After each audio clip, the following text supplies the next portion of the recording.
जय हिंद दोस्तों, modern classes की यूट्यूब चैनल पर आपका स्वागत है। दोस्तों आज हम जो चैप्टर स्टार्ट किए हैं वो है भारत का भौगोलिक स्वरूप। आइए देखते हैं पहला प्रश्न है, पूर्वी तटीय मैदान का एक अन्य नाम क्या है। दोस्तों हमारे भारत में दो तटीय मैदान है, यानी एक पूर्वी, ये वाला पूर्वी तटीय है, ये पश्चिमी तटीय है। तो यहाँ पर प्रश्न जो कर रहा है कि ये पूर्वी तटीय मैदान का एक अन्य नाम क्या है, तो उसे कहते हैं कोरोमंडल तटीय मैदान, यानी सी। दूसरा है, भारत के भौगोलिक मानचित्र कौन तैयार करता है। तो भारत का जो भौगोलिक मानचित्र तैयार करता है, ऑप्शन ए है भारतीय भूवैज्ञानिक सर्वेक्षण, बी भारतीय भौगोलिक सर्वेक्षण, सी रक्षा मंत्रालय, या डी भारतीय सर्वेक्षण। तो दोस्तों जो इसका आंसर हो जाएगा वो हो जाएगा डी, यानी भारतीय सर्वेक्षण। तीसरा प्रश्न है, झारखंड किस गोलार्ध में स्थित है। तो दोस्तों झारखंड किस गोलार्ध में स्थित है, पूर्वी, पश्चिमी, उत्तरी या दक्षिणी। तो अक्षांशीय दृष्टि से देखेंगे तो कहाँ पर स्थित, वो दक्षिणी गोलार्ध में नहीं है, उत्तरी गोलार्ध में होगा। चौथा प्रश्न है, निम्नलिखित में से कौन सा सुमेलित नहीं है। कोयली कहाँ पर है, गुजरात में, नागापट्टनम आंध्र प्रदेश, क्या ये सही है। तो दोस्तों ये गलत है।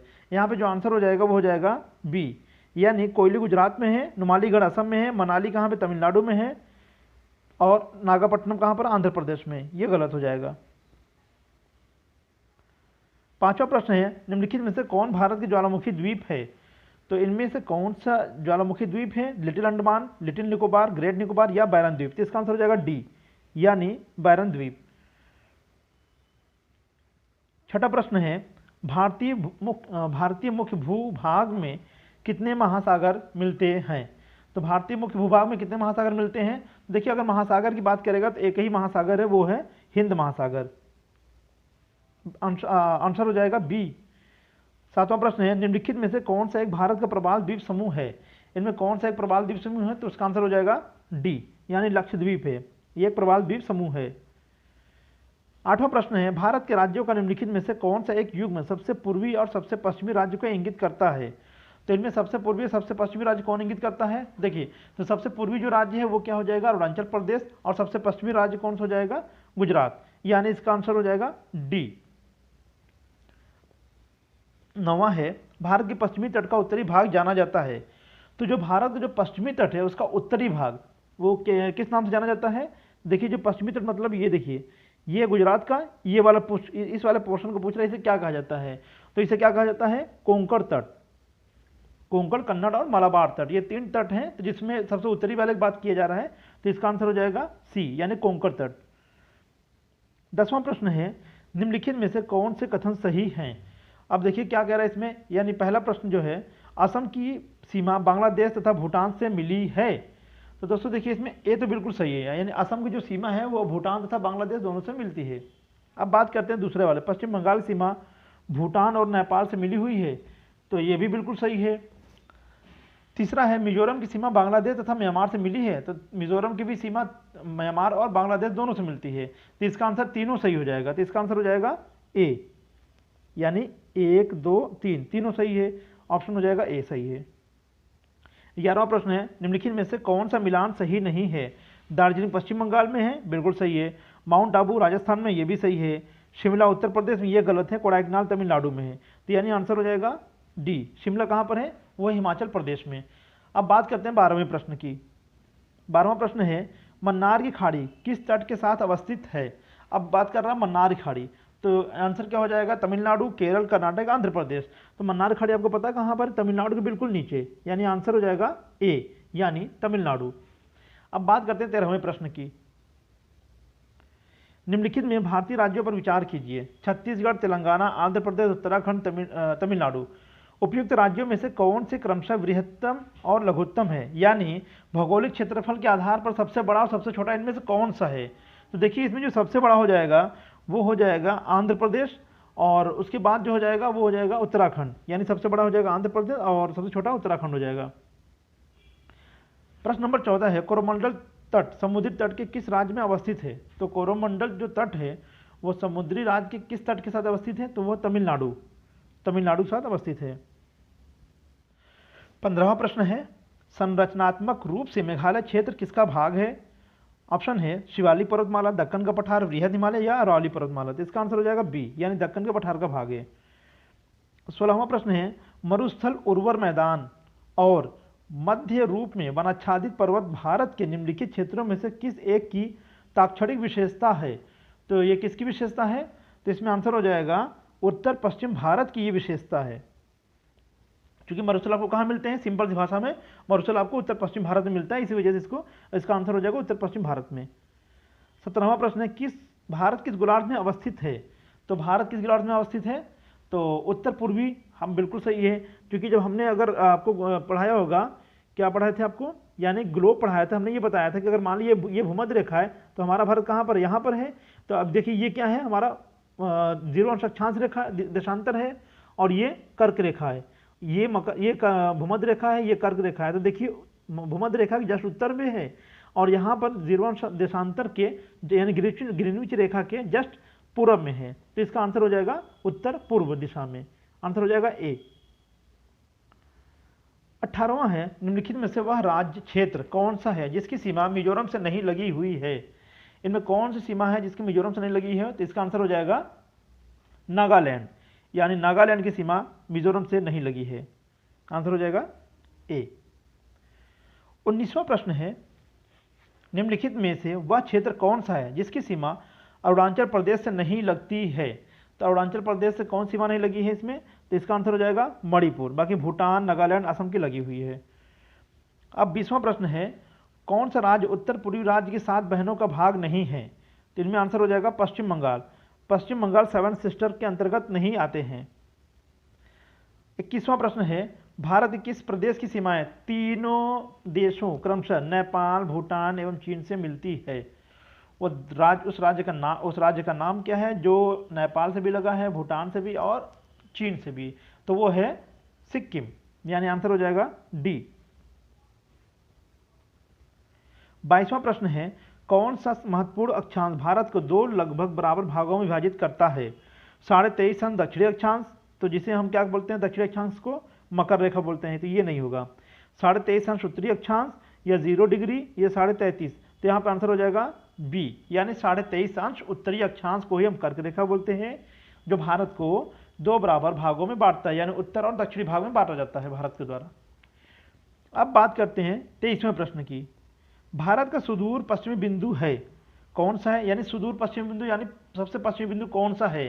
तो देखिए ये क्या हो जाएगा 68 अंश 7 मिनट पूर्व में गुजरात में अवस्थित है, तो ये आंसर हो जाएगा सी। 24वां प्रश्न है अरावली एवं विंध्य श्रृंखलाओं के मध्य कौन सा पठार स्थित है? अरावली एवं विंध्य श्रृंखलाओं के मध्य कौन सा पठार अवस्थित है? तो इसका आंसर क्या हो जाएगा? इसका आंसर हो जाएगा ए, यानी मालवा का पठार अवस्थित है। अब बात करते हैं 25वें प्रश्न की। सिलवासा राजधानी थी। अब देखिए अभी वर्तमान समय में आपको पता होगा कि जनवरी में दमन दीव एवं दादर एवं नागर हवेली को एक राज्य घोषित कर दिया गया है, तो उस हिसाब से उसका राजधानी हो गया दमन। लेकिन अब यहाँ बात किया जा रहा है कि सिलवासा की राजधानी क्या थी? तो दादरा नगर हवेली की राजधानी जो थी वो सिलवासा थी, लेकिन अब नहीं है। 26वां प्रश्न है निम्नलिखित राज्यों में से किसकी तटरेखा सर्वाधिक है? तो सबसे अधिक जो तटरेखा किसकी है वो है गुजरात की। कितनी है? 1600 किलोमीटर है, यानी सबसे लंबी तटरेखा वाला राज्य कौन सा है? वो है गुजरात।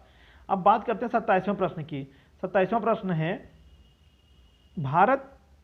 उत्तर भारत में उप हिमालय क्षेत्र के सहारे फैले समतल मैदान को क्या कहा जाता है?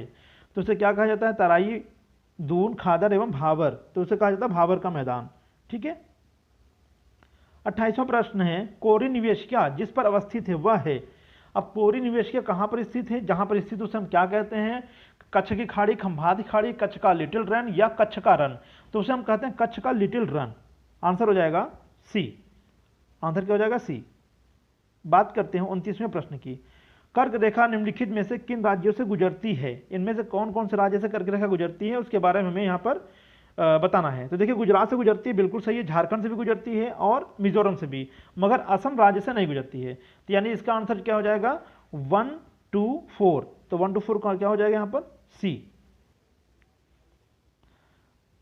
30 प्रश्न है, यानी 30वां प्रश्न है भारत का लगभग 30% क्षेत्र 3 राज्यों में समाहित है। ये 3 राज्य हैं, तो जो सबसे बड़े 3 राज्य हैं वो कौन से, उन्हीं का यहाँ पर नाम पूछ रहा है इसमें।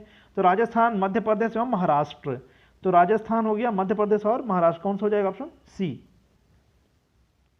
पश्चिमी घाट है पर्वत, पठारों के ढलान, पठार, पहाड़ियाँ। तो ये क्या हो जाएगा, यानी कि जो पठारों का ढलान है उसे हम पश्चिमी घाट कहते हैं। देखिए दोस्तों, पश्चिमी घाट किसे कहते हैं, आपने देखा होगा भारत का मैप, ये गुजरात है, यहाँ से लेके ये पूर्वी, ये पश्चिमी घाट है, और ये वाला क्या है, ये पूर्वी घाट है। तो इसे हम बोलते हैं पश्चिमी घाट, जो खड़े कगार पर है, यानी ये स्लोप टाइप का ऐसे हुआ है, यानी ढलान पे है, यानी पर्वतों का क्या है, वो ढलान है। आंसर क्या हो जाएगा इसका, आंसर हो जाएगा बी। अब बात करते हैं 32वें प्रश्न की। आंध्र प्रदेश का गठन कब किया गया था? तो आंध्र प्रदेश का गठन किया गया था वर्ष 1953 में। अब बात करते हैं 33वें प्रश्न की। शिव समुद्रम किस नदी द्वारा बनाया गया है? तो शिव समुद्रम जो जिस नदी बनाया गया है उस नदी का नाम है कावेरी नदी। आंसर हो जाएगा डी। भारतीय मानक समय का यामोत्तर नहीं गुजरता है। अब भारतीय जो मानक समय है उसका यामोत्तर, यानी वो उसका जो मानक रेखा है हमारे देश का, IST यानी इंडियन स्टैंडर्ड टाइम का जो रेखा है वो कहाँ से नहीं गुजरती है? तो आंध्र प्रदेश से गुजरती है, बिल्कुल गुजरती है, छत्तीसगढ़ से भी गुजरती है, उत्तर प्रदेश से भी, महाराष्ट्र से नहीं गुजरती है। तो यानी इसका आंसर हो जाएगा सी, यानी महाराष्ट्र। निम्नलिखित में से कौन सा केंद्र शासित प्रदेश नहीं है? गोवा, लक्षद्वीप, दादर नगर हवेली, चंडीगढ़। तो यहाँ पर गोवा जो है ये केंद्र शासित प्रदेश नहीं है। 36वां प्रश्न है, मणिपुर का अधिकांश धरातल है। तो मणिपुर का जो अधिकांश धरातल है ना वो कैसा है, वो पर्वतीय है। तो देखिए इसमें पर्वतीय ऑप्शन दिया है, डी क्या है, पर्वतीय है। तो दोस्तों इसका आंसर हो जाएगा डी, यानी मणिपुर का अधिकांश जो भाग कैसा है वो पर्वतीय है। 37वां प्रश्न है, तमिलनाडु व आंध्र प्रदेश के तट का नाम क्या है? तो इसका क्या नाम है, कोरोमंडल तट, कोरोमंडल तट कहा जाता है इसे। भारत मुख्यतः एक उष्णकटिबंधीय देश कहलाता है, निम्नलिखित के कारण, यानी किसके कारण भारत को हम उष्णकटिबंधीय देश कहते हैं? क्योंकि दोस्तों देखिए उष्णकटिबंध किसे कहते हैं, भूमध्य रेखा के उत्तर में 23.5 अंश दक्षिण उत्तर रेखा के जो बीच में जो जगह आता है उसे हम क्या बोलते हैं, उष्णकटिबंधीय। यानी किसके आधार पर, अक्षांशीय विस्तार के आधार पर कहा जाता है, यानी आंसर हो जाएगा ए। भारतवर्ष आकार में विश्व का 5वां सबसे बड़ा देश है, 6ठा सबसे बड़ा देश है, 7वां सबसे बड़ा देश है। तो इसका आंसर हो जाएगा 7वां सबसे बड़ा देश है। 40वां प्रश्न, भारत के लिए समुद्री मार्ग की खोज का श्रेय जाता है फ्रांसीसियों को, डचों को, पुर्तगालियों को या अंग्रेजों को? तो भारत जो खोजा गया था किसके द्वारा, पुर्तगालियों के द्वारा। आंसर हो जाएगा सी। 41वां प्रश्न है, सियाचिन ग्लेशियर क्षेत्र के ऊपर किनके मध्य झगड़ा है? यानी सियाचिन जो ग्लेशियर वो किसके किसके मध्य झगड़ा है? तो वो है पाकिस्तान और भारत के मध्य। आंसर हो जाएगा ए, पाकिस्तान और भारत। 42वां है, सियाचिन ग्लेशियर भारत के किस राज्य में है? तो किस राज्य में है? उत्तर प्रदेश, हिमाचल प्रदेश, जम्मू कश्मीर, सिक्किम में। तो इस समय जो सियाचिन ग्लेशियर वो कहाँ पर हो जाएगा, वो हो जाएगा लद्दाख में। ठीक है ना, यहाँ पर ऑप्शन नहीं दिया लेकिन पुराने प्रश्न है दोस्तों, यहाँ पर आंसर हो जाएगा सी, जम्मू कश्मीर और लद्दाख। निम्नलिखित में से भारत की सुदूर दक्षिणी भौगोलिक इकाई कौन सी है? कन्याकुमारी, रामेश्वरम, लक्षद्वीप या निकोबार द्वीप समूह। तो इसका आंसर क्या हो जाएगा, डी। यानी आपसे पूछा जाए कि भारत का जो सबसे दक्षिणी बिंदु है इंदिरा पॉइंट वो किस राज्य में कहां पर है? तो अंडमान निकोबार के निकोबार द्वीप समूह में है। 44वां प्रश्न है, भारत मुख्य भूमि का दक्षिणी नोक है। दक्षिणी नोक का मतलब क्या हो जाएगा, यानी सबसे दक्षिण भी देखिए ऐसे इस तरीके से जो ये वाला पॉइंट पूछ रहा है वो क्या है, नोक, उसे हम बोलते हैं केप कैमोरिन। आंसर हो जाएगा ए, यानी केप कैमोरिन। 45वां है, भारत में निम्नलिखित राज्यों में से उन्हें पहचानिए जहां से कर्क रेखा गुजरती है और उन्हें पूर्व से पश्चिम में क्रम में लगाइए। पूर्व के पश्चिम में क्रम में लगाना है इसे। तो देखिए यहाँ पर आंसर क्या हो जाएगा, अब आप बात समझिए। अब जैसे इसमें देखिए पश्चिम बंगाल बिल्कुल पूर्व में है, सही है, तो पश्चिम बंगाल हो जाएगा। अब उसके बाद क्या हो जाएगा, यानी पहले नंबर पर क्या हो जाएगा, पश्चिम बंगाल। दूसरे नंबर पर उसके बगल में जैसे सटा हुआ क्या राज्य है, झारखंड है।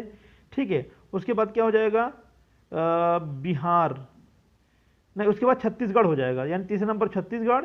और फिर हो जाएगा आपका छठे नंबर पर आपका क्या हो, 5वें नंबर पर हो जाएगा, वो हो जाएगा मध्य प्रदेश। यानी इस हिसाब से देखा जाए तो आपका आंसर हो जाएगा बी, यानी 24751 हो जाएगा। अब बात करते हैं 46वें प्रश्न की। पटकोई की पहाड़ियां भारत को अलग करती हैं, यानी पटकोई जो पहाड़ियां भारत को किस देश से अलग करती है? तो भारत को म्यांमार से अलग करती है, भारत को म्यांमार से अलग करती है। 47वां होगा, राज्य समूह जिनसे मणिपुर की सीमाएं लगी हुई हैं, यानी वह राज्य कौन सा है जिनकी सीमा मणिपुर से लगी है? तो देखिए उसमें मेघालय, मिजोरम, त्रिपुरा इससे लगा है, नहीं लगा है। मिजोरम के लगा है, लेकिन मेघालय और मिजोरम से नहीं लगा है, त्रिपुरा से लगा है। तो दोस्तों इसमें जो आंसर हो जाएगा वो हो जाएगा सी, यानी नागालैंड, असम और मिजोरम। आंसर हो जाएगा सी। 48वां प्रश्न है, भारत और पाकिस्तान के बीच की सीमा निर्धारण किसने किया था? लॉर्ड माउंटबेटन ने, या सर सिरिल जॉन रेडक्लिफ ने, या सर स्टेफोर्ड रेडक्लिफ ने, या लॉरिस ने? तो इसका आंसर क्या हो जाएगा? B, sir Cyril John Radcliffe. तो आंसर क्या हो जाएगा इसका? बी। 49वां प्रश्न, निम्नलिखित राज्यों में से वह कौन सा राज्य तीन तरफ से बांग्लादेश से घिरा है? तो इसका आंसर हो जाएगा त्रिपुरा में। 50वां है, डूरंड लाइन निम्नलिखित दो देशों के बीच की सीमा रेखा है। तो किसके किसके बीच की सीमा रेखा है डूरंड लाइन? तो वो है पाकिस्तान और अफगानिस्तान के बीच में। दोस्तों एक बात याद रखिएगा, जब पूछता है 15 अगस्त 1947 से पहले डूरंड लाइन किन दो देशों के मध्य खींचा गया था, तो वो था अफगानिस्तान और भारत। लेकिन अब वो क्षेत्र कहाँ आ जाता है? मैक्सिमम जो क्षेत्र हो जाता है वो पाकिस्तान और अफगानिस्तान के बीच में आ जाता है, इसलिए इसका जो आंसर हो जाएगा वो क्या हो जाएगा? पाकिस्तान और अफगानिस्तान।